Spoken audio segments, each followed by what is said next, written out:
আমি আমার প্র্যাকটিসের অভিজ্ঞতায় দেখেছি অনেক নিরীহ নিরপরাধ ইনোসেন্ট অনেকেই এই ধরনের চেকের মামলার শিকার হয়ে মামলা অনেক ক্ষেত্রে যথাযথ স্টেপ নিতে পারেননি, তদবির করতে পারেননি বা বিভিন্ন কারণে মামলায় যথার্থ এবং ন্যায় বিচার পাননি ট্রায়াল কোর্ট থেকে।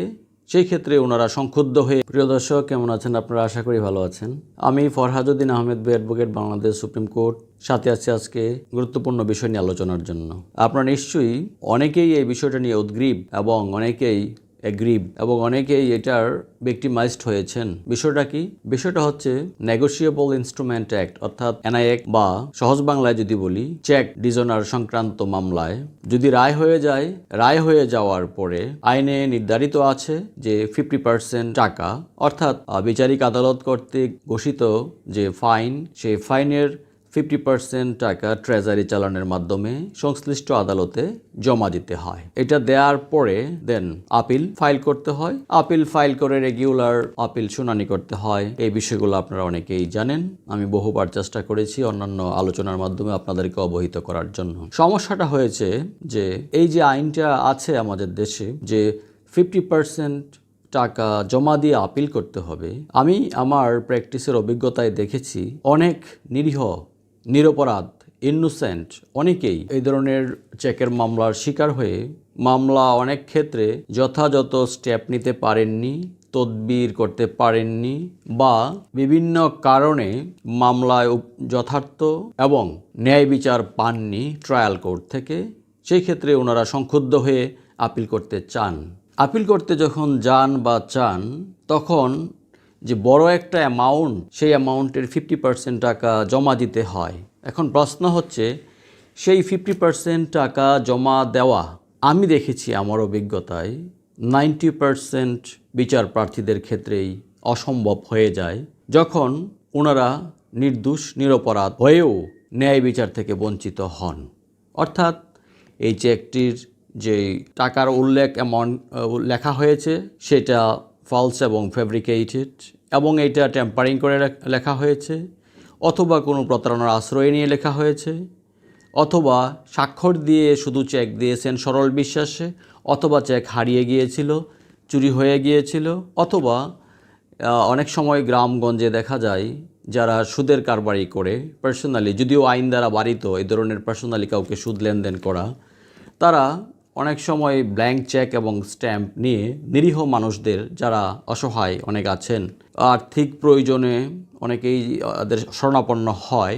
আমি নিরুৎসাহিত করব এই ধরনের লোকদের শরণাপন্ন হতে, যদিও হন আপনারা, অনেকেই এই ধরনের চেকগুলা দিয়ে থাকেন। তারপরে যথাযথ প্রক্রিয়া অবলম্বন না করেই ইচ্ছে মতো সংশ্লিষ্ট যেই আপনার চেক হোল্ডার, ওনারা ইচ্ছে মতো অ্যামাউন্ট বসিয়ে ফেলে। অনেক সময় আবার একটা ইলিগাল কন্ট্রাক্টও করে অনেকে, যে চাকরি দেওয়ার নাম করে চেক নেয়, যে আপনাকে সরকারি বা বেসরকারি যে কোনো লোভনীয় চাকরি দিবে, একটা ব্ল্যাঙ্ক চেক দিতে হবে, স্ট্যাম্প দিতে হবে, চাকরি হলে টাকা, না হলে টাকা দেওয়া লাগবে না, এমন প্রলোভন দেখিয়ে কিন্তু ইলিগাল কন্ট্রাক্টেও জড়িয়ে পড়ে অনেক চাকরি প্রত্যাশী এবং কিছু দালাল শ্রেণীর লোক, যাদেরকে আমরা অসাধু লোক বলবো এবং রাষ্ট্রের শত্রু বলবো এদের। পরবর্তীতে চাকরি তো হয়ই না, আর যদি কোনো কারণে চাকরি প্রার্থীর যোগ্যতার বলেও চাকরি হয়ে থাকে, তারপরেও ওনারা বড় একটা অ্যামাউন্ট বসিয়ে দিয়ে সেই অ্যামাউন্ট 20 লাখ, 25 লাখ, 50 লক্ষ টাকা পর্যন্ত হতে দেখেছি আমি আমার প্র্যাকটিসে। যে এটা বসিয়ে দিয়ে চেক ডিজনার করিয়ে লিগ্যাল নোটিশ দিয়ে মামলা ফাইল করে দেয়। মামলা আদালতে যাবে, প্রমাণের বিষয়, হ্যান্ডরাইটিং এক্সপার্টের ব্যাপার, অনেক প্রসিডিউর রয়েছে, ট্রায়াল রয়েছে। এই যে একটা পেরেশানিতে পড়তে হয়, ফাইনালি গিয়ে অনেক সময় ট্রায়াল কোর্টে কনসিডারেশনের বিষয়গুলোকে অনেক সময় ট্রায়াল কোর্ট আমলে নেয় না। আর যদি সেরকম দক্ষ এবং সৎ বিজ্ঞ আইনজীবী শরণাপন্ন না হয়, বিচার প্রার্থীরা বেশিরভাগ ক্ষেত্রেই কিন্তু ঠকে যায়, অর্থাৎ ন্যায় বিচার থেকে বঞ্চিত হয়। ন্যায় বিচার থেকে বঞ্চিত হলে পরে আপিল করতে হয়। আমি এই ভূমিকাটা দেওয়ার অর্থ হচ্ছে সামগ্রিক অবস্থাটা যাতে আপনারা বুঝতে পারেন। কিন্তু আমার প্রশ্ন হচ্ছে, একজন ভিক্টিমাইজড সহজ সরল বিশ্বাসে যদি কাউকে চেক দিয়ে থাকে, চেক হারিয়ে যায়, চুরি হয়ে যায়, বা জোর করে আনডিউ প্রসেসে যদি কেউ চেক হস্তগত করে, বড় অ্যামাউন্ট লিখে মামলা করে দিল, রায় হয়ে গেল, যে এখানে ফাইনটা আছে, সেই ফাইনের 50% টাকা দিয়ে তাকে আপিল করতে হবে, এই যে আইনটা আছে, আমি মনে করি সেই আইনটা সংশোধন করার সময় এসেছে। এই আইনটা অনেক আগের আইন, এখন থেকে প্রায় 200 বছর পুরাতন আইন। তো সেই আইনটা সংশোধন করার প্রয়োজন আছে। আপিল করতে হলে 50% টাকা জমা দিতে হবে, এটা আমি মনে করি আনকনস্টিটিউশনাল, অসাংবিধানিক। এবং একজন নিরীহ নিরপরাধ বিচার প্রার্থী যদি তাকে সহায় সম্বলহীন ব্যক্তি অনেক সময় 50% টাকা জোগাড় করতে পারে না, যার ফলে সে ফেরারি আসামি হয়, সে আদালতেও সারেন্ডার করতে পারে না, তার সাজাও থাকে, তার পরিবার পরিজন অনেকেই অর্থকষ্টে, অনেকেই উপার্জন ছেড়ে দিয়ে পলাতক থাকে। এই যে একটা তাদের মাঝে যে তাদের জীবনটাকে দুর্বিষহ করে দেওয়া হয় শুধুমাত্র এরকম একটা আইনের নিয়মের কারণে। এখন প্রশ্ন আসতে পারে যে হ্যাঁ, আদালতে মামলা ঠকেছে, সে তো ডিক্রিটাল অ্যামাউন্ট দিবেই। কিন্তু প্রশ্ন হচ্ছে, আইনে যদি ত্রুটি হয়, আইন যদি সংবিধানের মৌলিক অধিকারের সাথে কন্ট্রাডিক্টরি হয়, তাহলে সেই আইন অবশ্যই যতটুকু কন্ট্রাডিক্টরি ততটুকু বাতিল করতে হবে, সংশোধন করতে হবে। এইটাও কিন্তু আমাদের সংবিধানের স্পিরিট। আমি মনে করি এই আইনটি সংশোধন করা খুবই দরকার, কারণ যেই ট্রায়াল বা বিচারিক আদালত থেকে রায় দেয়া হয়, সেই রায় কিন্তু কনক্লুসিভ এবং এটাই কিন্তু সর্বশেষ রায় নয়। এই রায়ের বিরুদ্ধে যেহেতু আপিল করার বিধান আছে, এরপরেও যেহেতু রিভিশন করার বিধান আছে, এরপরে মহামান্য হাইকোর্ট আছে, তারপর মহামান্য সুপ্রিম কোর্ট আছে কমপ্লিট জাস্টিসের জন্য। এই যে ধাপগুলো আছে, সেই ধাপগুলা পেরিয়ে যদি একজন বিচার প্রার্থী যাকে সাজা দেওয়া হলো ট্রায়াল কোর্টে, সে যদি নিরপরাধ এবং নির্দোষ প্রমাণিত হয়, খালাস পায়, তাহলে সেই ক্ষেত্রে তার এত কষ্টটা যেটা হলো 50% টাকা জোগাড় করা, জমি বন্ধক দিয়ে কারো কাছ থেকে ধার নিয়ে, কারো কাছে জমি বিক্রি করে, সে যে পেরেশানি করে 50% টাকাটা জমা দিয়েছিল, সেই টাকাটা হয়তো ফেরত পাবে। কিন্তু তার যে একটা তাৎক্ষণিক যে ক্ষতি হয়েছে, সেই ক্ষতিটা সে কখনো পুষিয়ে আনতে পারবে না। বছরের পর বছর, 4 বছর, 5 বছর, 7 বছর, 10 বছরও লেগে যেতে পারে অ্যাপিলেট ডিভিশন পর্যন্ত মামলা যদি লড়ে। তাহলে সেই ক্ষেত্রে এটা কিন্তু ভ্যারি করে, এটা মামলা টু মামলা। তো সেই ক্ষেত্রে এই যে এত বছর টাকাটা এখানে পড়ে রইল, তার টাকাটা আইডিয়াল মানি, তো এই টাকাটা পরে এটা আদালত অবশ্য অর্ডার দিবেন যে এটা তুলে নিতে পারবে, যদি ট্রায়াল কোর্টে যিনি হেরে গেছেন উনি যদি সর্বোচ্চ আদালতে গিয়ে জিতে যান। আর যদি না জিতেন তাহলে তো পাবে না, সেটা অর্ডার দিবেই। কিন্তু আমার প্রশ্ন হচ্ছে, বিচার প্রার্থী, সেই সমস্ত বিচার প্রার্থী যারা একেবারেই নিরপরাধ, ইনোসেন্ট, আমি দেখেছি প্রকৃতপক্ষেই আমরা কিন্তু একটা ম্যাটার আমাদের কাছে আসলে আমাদের ক্লায়েন্টদের সাথে আমরা যখন কথা বলি, অনেকাংশেই আমরা ধরে ফেলতে পারি, বুঝতে পারি যে আসলে বিষয়টাতে গাফলা আছে বা বিষয়টা আসলেই কেউ কাউকে তাকে জড়িয়ে ফেলছে। তো সেই ক্ষেত্রে এই যে বিধানটা আছে আইনে, আমি মনে করি এটা আমাদের সংবিধানের সাথে কন্ট্রাডিক্টরি এবং এই ধরনের আইন সংশোধনের উপযুক্ত সময় এসেছে। এতে করে ন্যায় বিচার নিশ্চিত হবে। এমন যদি হতো যে এইটাই সর্বশেষ আদালত বা সর্বোচ্চ আদালত, এখানে যেই রায়টা হয়েছে সেই রায়টাই বহাল থাকবে, এটাই কনক্লুসিভ, তাহলে একটা কথা ছিল। যেহেতু উপরের আদালত রয়েছে, তাহলে সেক্ষেত্রে উপরের আদালতে গিয়ে কিন্তু সে খালাসও পেতে পারে। তাহলে এই যে তার হয়রানিটা 50% টাকা সংগ্রহ করার বা জমা দেওয়ার, এইটা একটা আনজাস্টিফাইড প্রভিশন এই আইনে রাখা হয়েছে। আমি মনে করি আইন মানুষের জন্য, মানুষ আইনের জন্য নয়।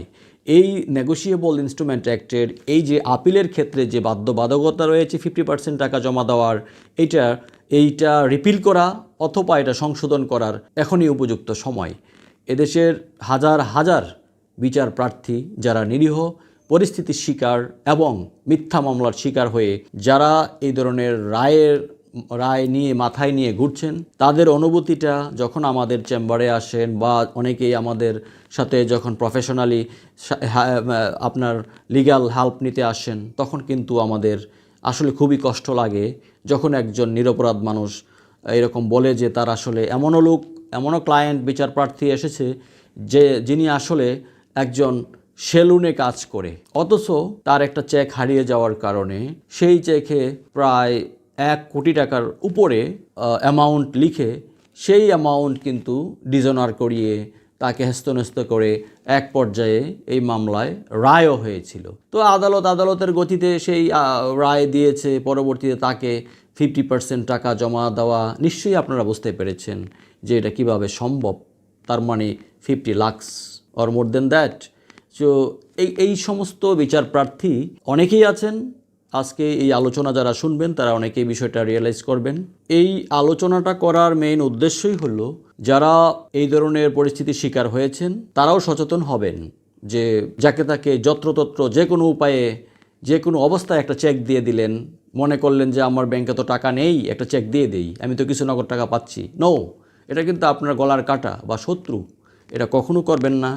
আর এই আলোচনাটি আপনারা যত বেশি পারেন আপনাদের সুবিধার্থে, এদেশের মানুষের সুবিধার্থে ছড়িয়ে দিতে পারেন, যদি যারা আইন প্রণেতা আছেন, যারা সংশ্লিষ্ট যারা দপ্তরে আছেন, যারা আইন বিশেষজ্ঞ আছেন, জুরিস্ট আছেন, যারা আইন সংস্কারের সাথে জড়িত আছেন, আইন কমিশনে যারা জড়িত আছেন, এবং সরকারের ঊর্ধ্বতন মহলে যেন এই বিষয়টা আসলে নজরে আসে যে অসহায়, নিরপরাধ, ইনোসেন্ট মানুষগুলো যখন এই ধরনের রায়ে সংক্ষুব্ধ হয় তখন তাদের কিছুই করার থাকে না। তারা হয় আদালতে সারেন্ডার করে তাদের সাজাটা খাটতে হয়, নতুবা তাদেরকে ফেরারি হয়ে ঘুরতে হয়।